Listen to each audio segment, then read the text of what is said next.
সাহেব রাহিমাহুল্লাহ, কারি ইব্রাহিম সাহেব আল্লাহর ওলি ঘোড়ার পিঠে সওয়ার হইয়া জঙ্গলের পাড় দিয়ে কোথাও যাইতেছেন। দেখতে পেলেন একটা মসজিদ।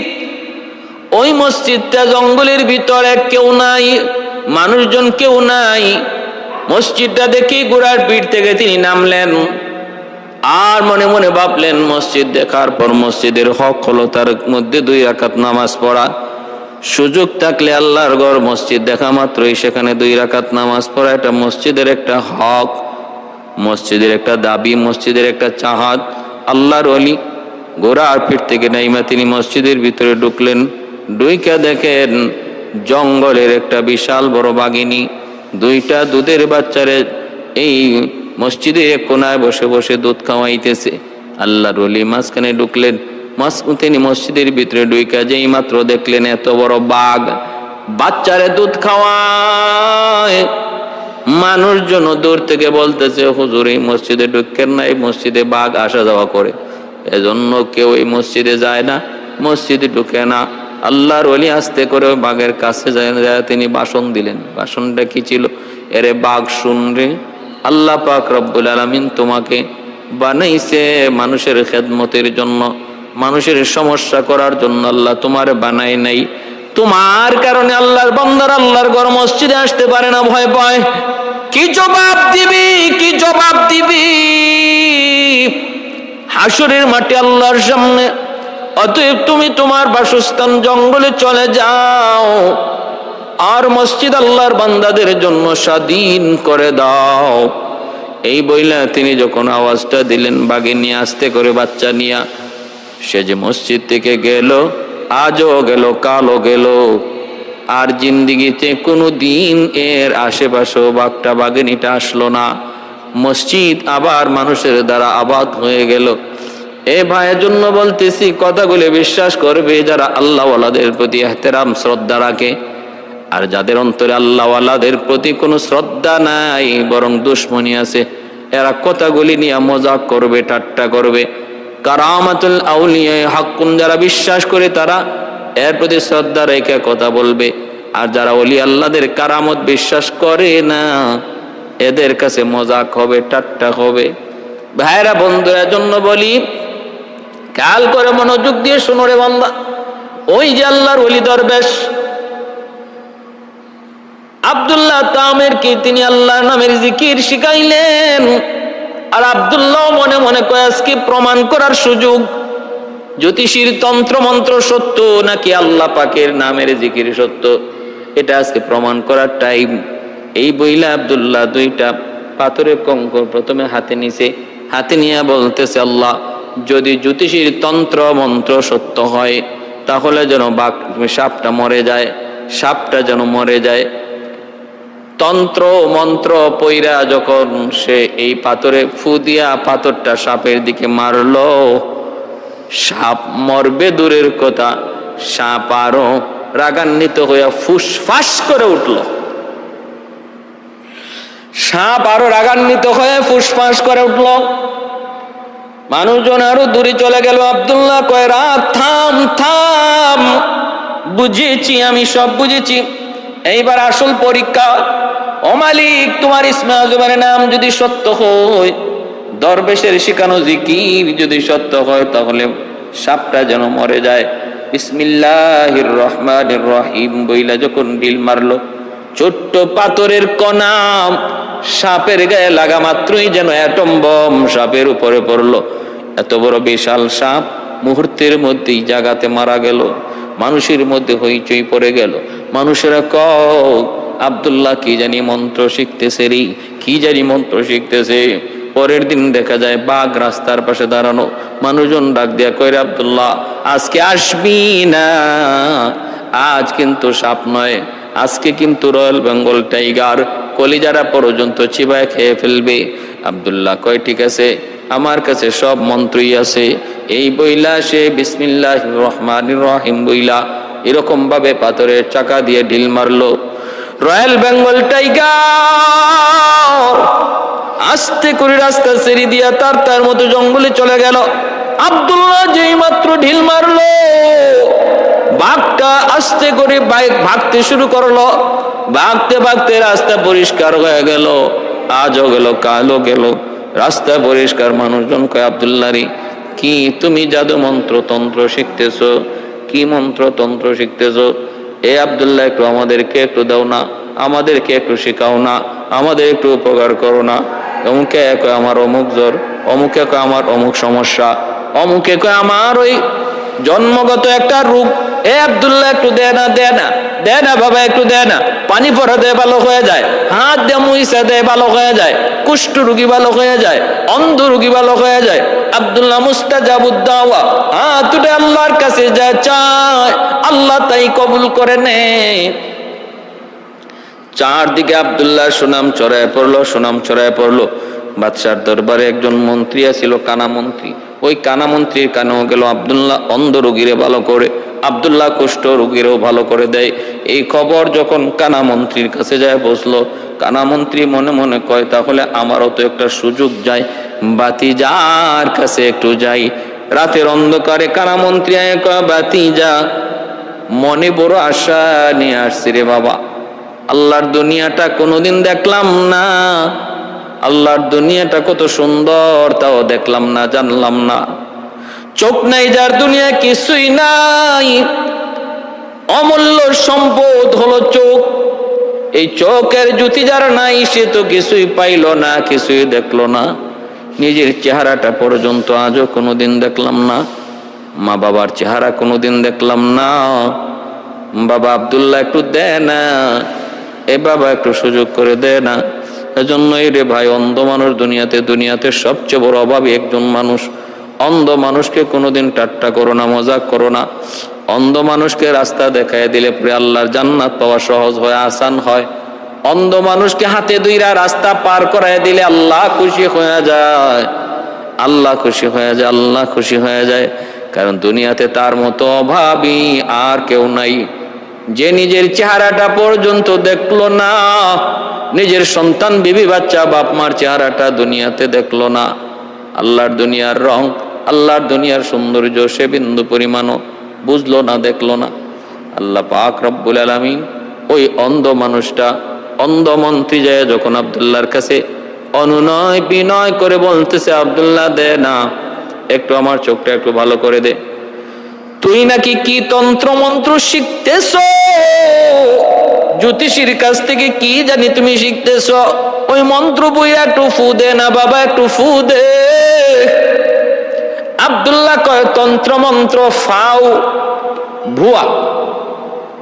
ও কোস কি? তন্ত্র মন্ত্র যদি ভুয়া হয় তাহলে তোর হাতের ছোঁয়ায় মানুষ ভালো হয় কেমনে, কুষ্ঠ রোগী ভালো হয় কেমনে? তুই কি যেন ফু দেস, ফু দিলে পরে সাপ মরে যায়, বাঘ মরে যায় কেমনে? তাহলে এটা কিসের মন্ত্র? আব্দুল্লাহ কয়, চাচা এটা কোনো তন্ত্র মন্ত্র নয়, এই ফুটা হলো আমার মালিকের নাম, আমার মালিকের নাম ইসমে আজম আল্লাহ। কয় মালিক আবার কি? আব্দুল্লাহ কয়, তোমার মালিক যিনি আমার মালিক তিনি, বাদশার মালিক যিনি তোমার আমার মালিকও তিনি, তামাম কায়নাত সৃষ্টিকর্তা যিনি তিনি হলেন তোমার আমার মালিক, যার নাম হলো আল্লাহ। ওই আল্লাহ পাকের ক্ষমতায় তোমার চোখ ভালো হয়েছে। এই কথা বলতেই তখন ওই লোকটায় তখন বলতেছে, মন্ত্রী, এরে আব্দুল্লাহ, কার নাম নিয়ে তুমি ভালো করো আমার এত জানার প্রয়োজন নাই, তুমি আমার চোখটা ভালো করে দাও, যেভাবে খুশি করো। আব্দুল্লাহ তখন বলতেছে, চাচা যান, একটা শর্ত আছে, শর্তটা হলো আমি আল্লাহর কাছে চাইবো তোমার সুস্থতার জন্য, বাকি মঞ্জুর করার দায়িত্ব, মঞ্জুর করার বিষয় হলো আল্লাহর। আল্লাহ যদি চায় তাহলে তুমি সুস্থ হবে, আমি শুধু আল্লাহর কাছে একটু চাইবো, আল্লাহ যদি না চায় সুস্থ হতে পারবে না। কয় জন্য কি করা লাগবে? কয় আল্লাহর উপর ঈমান আনতে হবে। ঈমান, তুমিও কালেমা পড়ে মুসলমান হওয়া লাগবে চাচা। যদি তুমি কালেমা পড়ে মুসলমান হয়ে যাও, আল্লাহর উপর যদি তুমি রাজি হয়ে যাও, আল্লাহর উপর যদি ঈমান আনো, আল্লাহ তোমার উপর রাজি হয়ে যাবে। তখন আল্লাহ পাক রব্বুল আলামিন আমার সুপারিশটাও আল্লাহ পাক তখন কবুল করবে। অতএব তোমাকে ঈমান আনা লাগবে। কানা মন্ত্রী কয় আমার চোখ নাই, অর্থাৎ আমার জীবনই নাই। ঈমান আনলে যদি চোখ ফিরে পাই তাহলে কোনো আপত্তি নাই। বাবা আব্দুল্লাহ, আমি এই মুহূর্তে কালেমা পড়লাম, লা ইলাহা ইল্লাল্লাহ ঈসা রূহুল্লাহ। কালেমা পাঠ করে সেও মুসলমান হয়ে গেল। এরপর আব্দুল্লাহ চোখের মধ্যে হাত বুলায় দিল। মুহূর্তের ভিতরে জন্মন্ধ মানুষটা আবার চোখ ফিরে পাইল। জন্মন্ধ মানুষটা চোখ ফিরে পাইল। পরের দিন সকালবেলা বাদশা তার মন্ত্রী পরিষদের মিটিং এর মধ্যে বসা, একজন একজন করে বাদশা মত নেয়। যখন কানা মন্ত্রীর কাছে আসে, বাদশা কয়, কিরে কানা, একটু বল তোর মধ্যে। এমনি কানা মন্ত্রী কয়, বাদশা জাহাপনা, কানা বইলেন না, একটু ভালো করে দেখেন। বাদশা তাকায় দেখে কানা মন্ত্রীর চোখ ভালো হয়ে গেছে, বড় বড় চোখে তাকায় আছে। কিরে তোর চোখ ভালো হইলো কেমনে, চোখ পাইলে কেমনে? কয় আমার মালিক দিছে, আমার মালিক। বাদশাহ কয়, তোর মালিক আবার কেডা? তোর মালিক তো আমি। তুমি আমার মালিক? তুমি আমার মালিক সম্পূর্ণ ভুয়া মালিক। আমার আসল মালিক হলেন আমার আল্লাহ, যেই মালিক তোমাকেও বানাইছে, আমাকেও বানাইছে, আসমান জমিন বানাইছে। ঈমান যার অন্তরে একবার ঢুকে যায় সেটারে গোপন রাখা যায় না রে ভাই, যত চেষ্টাই তুমি করো না কেন। কারণ সূর্যের পাওয়ারের চেয়েও ঈমানের পাওয়ার অনেক গুণ বেশি। সূর্যের আলো যেমন ভাবে কোনোভাবেই সেটা গোপন রাখা যায় না, সূর্যের আলো আটকা রাখা যায় না। পৃথিবীর পূর্ব আকাশে সূর্য উঠলে পরে সূর্যের আলো কেউ আটকায় রাখতে পারে না, পৃথিবীটা আলোকিত করে দেয়। ঠিক তেমনি ভাবে একজন মানুষের অন্তরের মধ্যে যখন ঈমানের নূর অন্তরে ঢুকে যায়, তখন এই নূরটারও কোনোদিন চাপায় রাখা যায় না, সূর্যের আলোর মতোই সেটা বেরিয়ে যায়। ঈমানের নূর যার অন্তরে ঢুকে সেটারে গোপন রাখা যায় না, প্রকাশ হয়ে যায়। চেষ্টা করো, গোপন রাখা যায় না। হযরত বেলাল হাবশী রাদিয়াল্লাহু তাআলা আনহু এত করে বুঝানো হলো, রে বেলাল মুসলমান হয়েছো কিন্তু এখনো তুমি গোলাম, উমাইয়ার গোলাম, এবং উমাইয়া হলো চরম দুশমন ইসলামের, মুসলমানের নবীর। যদিও টের পায় তুমি মুসলমান হয়েছো তাহলে তোমাকে রাখবে না, তোমাকে হত্যা করে ফেলবি। ও বেলাল, না না, তুমি তোমার ইসলাম প্রকাশ করবা না। কিন্তু যতই বলেন বেলাল তো গোপন রাখতে পারে না, কারণ ঈমান তো গোপন রাখার বস্তু নয়। বেলাল জবান দিয়ে আহাদ আহাদ বলতেছে, আহাদ আহাদ বলতেছে। আবু বকর সিদ্দিক কানে কানে যায় বলে, বেলাল একটু হিকমত অবলম্বন করো। ও বেলাল, তাদেরকে খুশি করার জন্য তুমি একবার তাদের নাম, তাদের দেবদেবীর নাম বলো, অথবা নীরব থাকো, আল্লাহর নামটা বলা বন্ধ রাখো। আল্লাহর নামটা, আহাদ আহাদ নামটা একটু বলা বন্ধ রাখো। ও বেলাল, যা দেখতেছি তোমাকে হত্যা করে ফেলবে, মেরে ফেলবে। কারণ সূর্যের আলোতে দিনের বেলা চাপায়া রাখে, আর বুকের উপরে পাথর চাপা দিয়া রাখে। রাতের বেলা প্রচন্ড আঘাত করে শরীরে ক্ষত বিক্ষত শরীরটাকে আবার রৌদ্রের মধ্যে দিনের বেলা শোয়া দেয়। পাথরই গরম, ক্ষত বিক্ষত জায়গার মধ্যে এই গরমে পাথরগুলা লাগে, খসে খসে গোশত পড়ে যায়। বেলাল আবু বকর সিদ্দিক রাদিয়াল্লাহু তাআলা আনহুকে বলে, আবু বকর, আমি তো চাই জবান বন্ধ রাখতে, কিন্তু আমার জবান তো পারে না। আমি চাই অন্য কিছু বলতে, কিন্তু আমার জবান তো অন্য কিছু বের হয় না। আমার জবান দিয়ে শুধু আমার আল্লাহর নাম আহাদ আহাদ বের হয়, আর কিছু চাইলেও আমি বের করাইতে পারি না। আমাকে দোষ দিয়ে লাভ নাই। এজন্যই ভাইরা বন্ধুরা, ওই যে কানা মন্ত্রী, সেও ইসলাম গ্রহণ করার কারণে আর গোপন রাখতে পারে না ঈমানের নূর, এটা গোপন রাখা যায় না। কানা মন্ত্রী সে বলে দিল, বাদশাহ তখন কেঁপে গেল, কস কি তুই? তোর মালিক বুঝি আল্লাহ? তোর মালিক আল্লাহ তোরে এই মন্ত্রকে শিখাইছে? তাড়াতাড়ি করে বল। কয় আমাকে শিখাইছে আব্দুল্লাহ। সাথে সাথে আব্দুল্লাহরে দইরা আনছে বাদশাহ। আইনা কইরে, আব্দুল্লাহ এত কষ্ট করে এত মায়া করে তোরে রাজদরবারে আনলাম, তোর জন্য সব কিছু আমি ফ্রি করে দিলাম, তোর বাপ মার জন্য সব কিছু ফ্রি করে দিলাম। এ আব্দুল্লাহ, তুই এতদিনে কি শিখলি? তুই বুঝি এই শিখছো যে তোর আমার মালিক আল্লাহ, আমি তোর খোদা, এই কথা কি তুই ভুলে গেছো? আব্দুল্লাহ কই, তুমি আমার খোদা, এটা ফালতু কথা। তুমি আমার খোদা? মানুষ কোনোদিন খোদা হতে পারে না।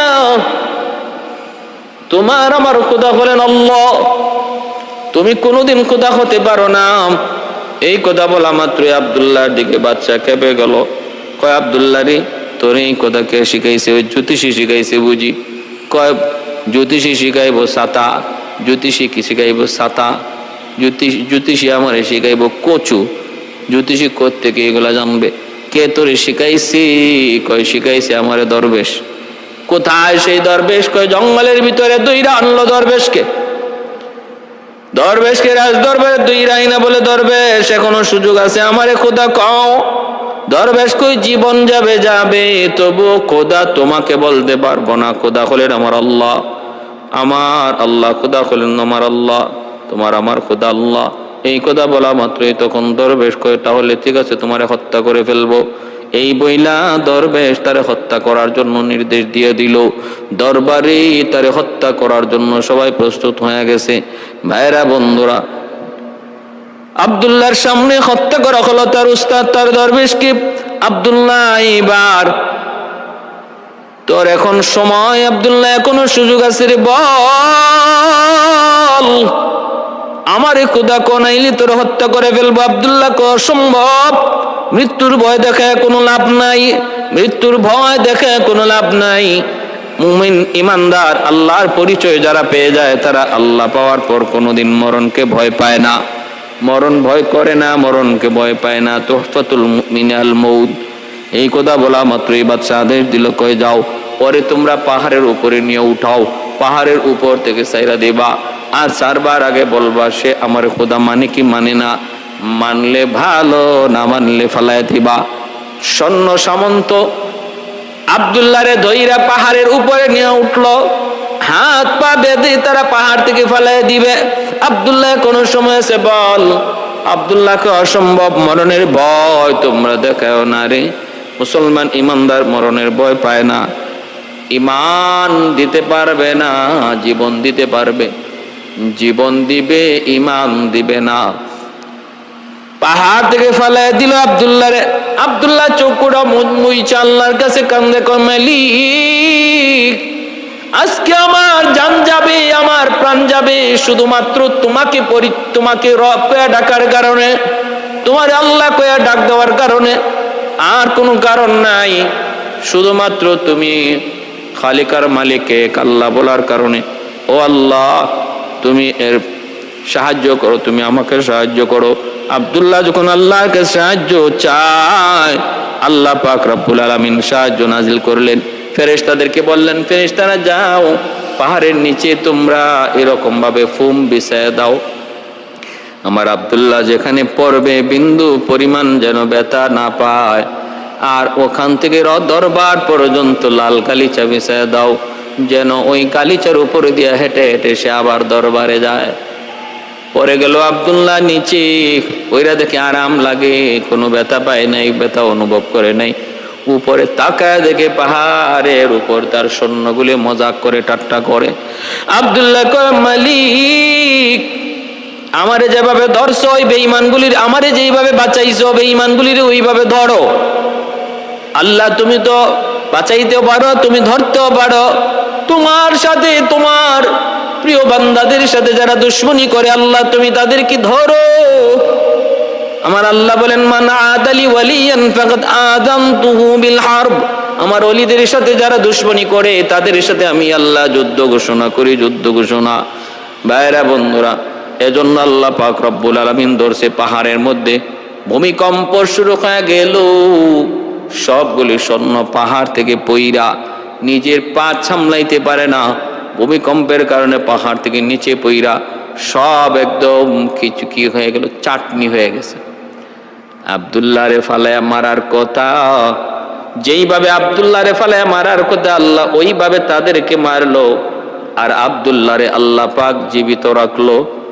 লাল গালিচার উপর দিয়ে আব্দুল্লাহ চলে গেল বাদশার দরবারে। ইউসুফ জুনওয়াজ কালেমার দাওয়াত দেয়, আব্দুল্লাহ তুই মরলি না, মরলি না, কেমনে তুই বাঁচলি? কয়ে রাখে আল্লাহ মারে কে? যে আল্লাহ আমারে রাখছে ওই আল্লাহ তোমার সৈন্যগুলির ধরছে। কয় আমার সৈন্যগুলির অবস্থা কি? কয় চাটনি হয়ে গেছে। আরেক সৈন্যরে আদেশ দিল, ওরে নিয়ে তোমরা সাগরে যাও, জাহাজে করে লয়ে যাও, সাগরের মধ্যখানে ফেলাইয়া দিবা, হাঙ্গর ডাঙ্গর তিমি আব্দুল্লাহরে খেয়ে ফেলবে, আমাদের ঝামেলা মুক্ত। তবে মরবার আগে, ফালাইবার আগে তারে জিজ্ঞেস করবা সে আমাকে মানে কি মানে না। আব্দুল্লাহরে জাহাজের উপর থেকে যখন সাগরের মধ্যখানে ফালাইয়া দেওয়া হবে, তখন আব্দুল্লাহকে আল্লাহ সাহায্য চাই। আল্লাহর পক্ষ থেকে সাহায্য চলে আসলো। এমন সাহায্য আসলো, পানির উপরে আল্লাহ পাক রব্বুল আলামিন, পানির উপরে আল্লাহ পাক মখমলের বিছানা বিছাইয়া দিলেন। আব্দুল্লাহ পড়লো, এক জাররা পরিমাণ পানি তার গায়ে লাগে না। মখমলের বিছানা, মখমলের চাদর, আবার লাল গালিচা বিছায় আল্লাহ পাক রব্বুল আলামিন একদম বাদশার দরবার পর্যন্ত পৌঁছায় দিলেন। আব্দুল্লাহ নিরাপদে যায়, আর ওই জাহাজের উপর দিকে তাকায় কয় মালিক তুমি ওদেরকে ধরো। বলা মাত্রই সাগরের মধ্যে ঝড় তুফান শুরু হয়ে গেল। জাহাজটা অল্প সময়ের ভিতরে পানিতে ডুবে গেল। সবগুলি সৈন্য যারা গেছিল আব্দুল্লাহরে ডুবায়া মারতো, ওই সবগুলির আল্লাহ পাক ডুবায়া মারলেন। ভাইরা বন্ধুরা, আব্দুল্লাহ আবারও বাদশার দরবারে চইলা আসছে, আইসা কালেমার দাওয়াত দেয়। আব্দুল্লাহ রে তুই এখনো বুঝি মরলি না? কয় অসম্ভব, রাখে আল্লাহ মারে কে? কয় তাহলে কি করব? মন্ত্রীরা পরামর্শ দাও। মন্ত্রীরা কয় ওরে আগুনে পুরাইতে হবে। আব্দুল্লাহ কয় আমার আগুনের ভয় দেখায়ও না রে মন্ত্রী, এ জালিম আগুনের ভয় দেখায়ও না, কারণ আমরা ইব্রাহিম খলিলুল্লাহর উত্তরসূরি, আগুনের ভয় দেখায় কোনো লাভ নাই। বাদশা ইউসুফ জুনওয়াজ কয় তাহলে আব্দুল্লাহ তোরে কেমনে মারমু? ক তোরে তো কোনোভাবেই মারতে পারি না, আগুনের ভয় পাস না, তাহলে মারমু কেমনে? আব্দুল্লাহ তামির তখন বলতেছে, বাদশা আমাকে তুমি মারতেই হবে, তাহলে মারতেই হবে বুঝি? বলে হ। এইদিকে আব্দুল্লাহ যে একের পর এক পাহাড় থেকে পরিরাও বাইচা গেল, সাগরের মধ্যে ফালানোর পরও বেঁচে গেল। একে একে ইয়ামেনের মধ্যেই খবর রটতে মানুষজন একটার পর আরেকটা ঘটনা দেখতে দেখতে মুসলমান হইতে 50 ভাগ মানুষ মুসলমান হয়ে গেল। ইয়ামেনে কেমন করে ইসলাম আসছে? এর আগে ইয়ামেনের মানুষ মূর্তি পূজারী ছিল। এই আব্দুল্লাহ তামের ইয়ামেনকে একটা ইসলামী রাষ্ট্র পরিণত করার পিছনে আল্লাহ তার এই গোলামকে একটা উসিলা বানিয়ে রাখছেন। আমার ভাইরা, এখন বাদশা কয় ঠিক আছে তোরে কেমনে মারমুকো? আব্দুল্লাহ কয় আমারে মারবার একটাই পথ শুধু আছে, সেই পথটা হলো নির্দিষ্ট একটা তারিখ করো আর ময়দানে আমারে হাজির করো, আর হাজারো মানুষ, এলাকার ইয়ামেনের যত মানুষ তাদেরকে দাওয়াত দাও যে আজকে আব্দুল্লাহর হত্যা করা হবে। আমারে এক জায়গায় দাঁড় করাও, একটা তীর হাতে নিবা, নিয়া তীরটা তোমার ভগবানের নামে আর সগবানের নামে মারলে কোনো লাভ হবে না। আমি যেভাবে বলি ওইভাবে তীরটা যদি মারতে পারো তাহলে আমার মরণ হবে, এর আগে তুমি মারতে পারবা না। কয় কি? কয় কারণ হলো হায়াত মৌত কোনো ভগবানের হাতে নয়, হায়াত মৌত তোমার মতো জালেম বাদশার হাতেও নয়, হায়াত আর মৌত হলো না আমার আল্লাহর হাতে। তিনি হায়াত দেন, তিনি মৌত দেন। অতএব তীরটা মারার সময় আমার আল্লাহর নামে মারবা। বিসমিল্লাহি বিরব্বি হাদাল গোলাম, বিসমিল্লাহি বিরব্বি হাদাল গোলাম, এইভাবে কয়া তীরটা মারবা। তাহলে এই তীর আমার গায়ে লাগা মাত্রই আমার ইন্তেকাল হয়ে যাবে। হাজারো লক্ষ মানুষের উপস্থিতি হয়ে গেল। ইয়ামেনের অর্ধেক মানুষ এমনিতেই মুসলমান, বাকি অর্ধেক এখনো রইছে, হয় নাই। এরাও দেখতে আসলো। কয় দেখি। উপস্থিত জনতার ভিতরে আব্দুল্লাহ একটা ভাষণ দিল। আব্দুল্লাহ কয় শোনো, ইয়ামেনের জনগণ বাদশা আমাকে কতভাবে চেষ্টা করলো হত্যা করার জন্য, পারে না, কোনোভাবেই আমাকে মারতে পারে না। এখন আমি নিজেই বলেছি আমাকে যদি মারতে হয় তাহলে আমি যে আল্লাহর উপর ঈমান এনেছি, আমি যেই রবকে রব মানি সেই রবের নামে তীর মারো। এই তীর যদি আমার গায়ে লাগে তাহলে আমার মৃত্যু হবে, নতুবা বিকল্প কোনো ব্যবস্থা নাই আমাকে হত্যা করার। আপনারা সাক্ষী, আপনারা সাক্ষী, আমি চলে যাব, কিন্তু আমি চাই আমি এক আব্দুল্লাহ চলে গেলে হাজারো আব্দুল্লাহ যেন ঘরে ঘরে জন্ম হোক। বিসমিল্লাহি রাব্বি হাদাল গোলাম কয়ে তীর মারলো। এই তীরটা আব্দুল্লাহর কপালের মধ্যে লাগলো, লাগা মাত্রই সাথে সাথে আব্দুল্লাহ জমিনে পড়ে গেল, বিদায় নিল, শহীদ হয়ে গেল। এই দৃশ্য দেখা মাত্রই উপস্থিত আরো যে 50 ভাগ মানুষ তারা এখনো বাকি আছিল, কালেমা পড়ে নাই, এরাও সাথে সাথে কালেমা পড়ে মুসলমান হয়ে গেল। সুবহানাল্লাহ। अंदाज बया गरचे बहुत शौक नहीं है, अंदाज बया गरचे बहुत शौक नहीं है, शायद के उतर जाए तेरी दिल में मेरी बात, शायद के उतर जाए तेरी दिल में मेरी बात, या वसाते अफलाक में तकबीर मुसलसल, या वसाते अफलाक में तकबल, या खाक के आगोश में तस्बीह मुनाजात, या खाक के आगोश में तस्बीह मुनाजात। ओ मजहब मुर्दान खुदा गाहो खुदा माज, ए मजहब मुल्ला ओ जमादात व नबातात, ए मजहब मुल्ला ও জামাদাত ও নাবাতাত। বাদশা এবার কয় কিরে মন্ত্রীরা এখন কি হইল?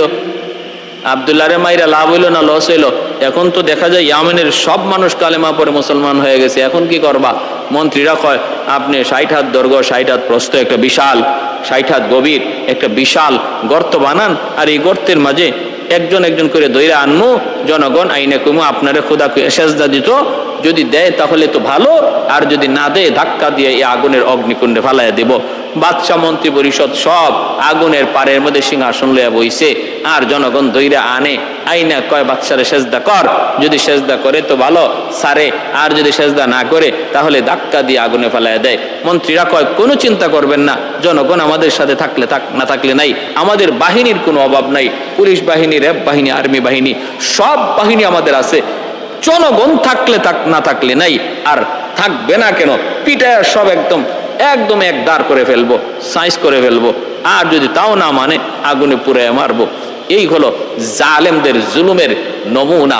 বাদশাহ যখন এইভাবে ঘোষণা দিয়ে দিছে, একজন একজন করে আনে আর একজন একজন করে আগুনে ফালায়। আল্লাহ এই কথাই পবিত্র কোরআনের সূরা বুরুজে বলেছেন, وما نقموا منهم إلا أن يؤمنوا بالله العزيز الحميد الذي له ملك السماوات والأرض والله على كل شيء شهيد। আল্লাহ পাক রব্বুল আলামিন বলে, ওই দিন ইমানদারদেরকে যে শাস্তিটা দিয়েছিল এর একটাই শুধু অপরাধ, তাদের একটাই অপরাধ, তারা ইমানদার, তারা মুমিন, একটাই তাদের অপরাধ, তারা মুমিন, তারা ইমানদার, তারা আমি আল্লাহকে বিশ্বাস করেছে, এটাই শুধু তাদের অপরাধ, আর কোনো অপরাধ নাই। আল্লাহ পাক রব্বুল আলামিন বলতেছে, ওয়াস-সামা'i যাতিল বুরুজ ওয়াল ইয়াউমিল মাউউদি ওয়া শাহিদিন ওয়া মাশহুদ কুতিলা আসহাবুল উখদুদ কুতিলা আসহাবুল উখদুদ। আল্লাহ 4টা কসম খেয়ে বলে, ওই যে গর্তের কিনারার মধ্যে যেই মানুষগুলা বসা ছিল, গর্ত খননকারীরা, এরা ধ্বংস হোক, ধ্বংস হোক। কুতিলাল ভাইরা বন্ধুরা, আল্লাহ বলেন والسماء ذات البروج واليوم الموعود وشاهد ومشهود قتل أصحاب الأخدود النار ذات الوقود إذ هم عليها قعود وهم على ما يفعلون بالمؤمنين شهود। তামসা দেখতেছিল যারা, আগুনের কিনারার বৈশা বৈশা যারা তামসা দেখতেছিল ইমানদারকে আগুনে ফালায়, আর ওরা বসে বসে তামসা দেখে এরা সব ধ্বংস হোক।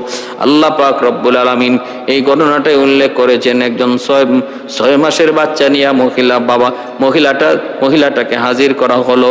মহিলাকে ডাক দিয়া কইতেছে, মহিলা রে তুই খোদা ক বাদশারে সেজদা করো, অসম্ভব কয় অসম্ভব, অসম্ভব কয় নাইলে কিন্তু আগুনে ফালায় দিব। মহিলা কয় আগুনে ফালায় কোনো লাভ নাই, কোনো অসুবিধা নাই, তবু ইমান দেব না। কয় বাচ্চাটারে কিন্তু আগুনে ফালায় দিব। মহিলা কয় বাচ্চার ভয় দেখাও না, আমরা বিবি হাজেরার উত্তরসূরি, আমাদের পূর্বপুরুষ সন্তান কুরবানি দিয়ে তারা অভ্যস্ত, অতএব সন্তানের ভয় দেখা লাভ নাই। টান দেয়া বাচ্চাদের আগুনে ফালায় দিল। 6 মাসের দুধের বাচ্চা আগুনে পইরা সে বাসন দিল। বাসনটা ছিল এমন মাগো, ও মা তুমি দেখতেছো এটা আগুন, বাস্তবে এটা আগুন নয়। আল্লাহ এই আগুনটারে ফুলের বাগান বানায় দিছে ইব্রাহিম খলিলুল্লাহর মতো। সুবহানাল্লাহ।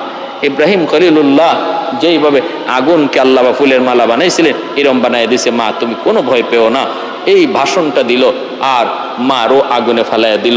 ভাইরা বন্ধুরা, সমস্ত মানুষজন উপস্থিত, ছোট্ট এই বাচ্চাটার দুধের বাচ্চার এই ভাষণটা তারা শুনতে পেয়েছিল। এরপরে আল্লাহ পাক কয় অনেক হইছে, এখন আর না, এরে আগুন তোরে আমি আল্লাহ আদেশ দিলাম, জালেমগুলিরে ধর। আগুন নিচ থেকে লাফ দিয়ে উপরে উঠে গেল। উপরে ওইটা মন্ত্রী পরিষদ যা ছিল সবের গায়ে আগুন ধরলো, জাপ দিয়া ধরলো আগুন। আর বাদশাহ ইউসুফ জুনাওয়াজের পিছনে পিছনে একটা আগুন দৌড়াইতে লাগলো। বাদশাহ চোখের সামনে দেখতেছে তার অমুক মন্ত্রী জ্বলতেছে, অমুক মন্ত্রী জ্বলতেছে, অমুক জ্বলতেছে, আর সে তখন দরবারের দিকে দৌড়াইতেছে। পিছন দিকে একটা আগুন তারে দৌড়াইতেছে। দৌড়াইতে দৌড়াইতে রাজ দরবারের ভিতরে নিয়ে ঢুকাই দিছে জালেমকে। পিছনে পিঠ লেগে গেছে দেয়ালে, এখন আর লড়তে পারে না, চড়তে পারে না। বাদশাহ যখন পিছনে আর যাইতে পারে না, আগুনটা তার পাশে যাইয়েই তারে ঝাঁপ দিয়ে ধরলো। কোন কোন রাওয়ায়াতে এসেছে সে দৌড়তে দৌড়তে সাগরে চলে গেল। আবার কোন রাওয়ায়াতে এসেছে জালেম বুখতে নসর বাদশার মাধ্যমে আল্লাহ এই জালেমকে আল্লাহ খতম করলেন।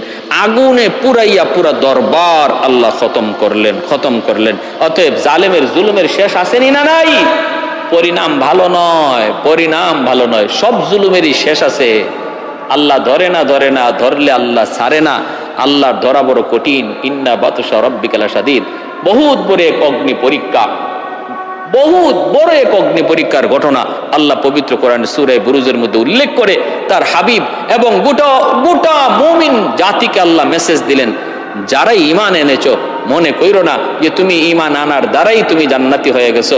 যতজনে দৌলতে ঈমান আনছো, ঈমান পাইছো, এই ঈমানের পরীক্ষা কম বেশি তোমার জীবনে আসবে। এই ঈমানের পরীক্ষা কম বেশি আসবে। যার ঈমান যত মজবুত হবে তার পরীক্ষা তত কঠিন হবে। কারো পরীক্ষা জীবনে হবে একবার, কারো পরীক্ষা জীবনে হবে বহুবার। অতএব পরীক্ষার মাধ্যমে ঈমানের স্তর, ঈমানের মর্যাদা, ঈমানের মাকাম আল্লাহ পাক ঈমানকে মজবুত করবে, আর তার জান্নাতে মাকাম আর মর্যাদা আল্লাহ বাড়াইয়া দিবে। অতএব ভাইয়েরা, আমরাও যারা ঈমানদার মুমিন, আমাদের জীবনে আল্লাহ পাকের পক্ষ থেকে ছোট বড় ঈমানের পরীক্ষা আসবে। ওই পরীক্ষায় আমরা হতাশ হব না, আমরা নিরাশ হব না। সর্বদা আমরা পরীক্ষার মধ্যে মজবুত থাকব, আল্লাহর উপরে ইয়াকিন আর ভরসা রাখবো। সর্বদা আল্লাহর সাহায্য চাইব। যে মানুষটা আল্লাহর হুকুমের উপর মজবুত থাকবে, আল্লাহর গাইবী মদদ আর সাহায্য তার সাথেই থাকবে। আল্লাহ আমাদের সবাইকে এই কথাগুলোর উপর আমল করার এবং নিজের ঈমান আমলকে মজবুত রাখার তৌফিক আল্লাহ দান করুন। ওয়া আখির দাওয়ানা আনিল হামদুলিল্লাহি রাব্বিল আলামিন।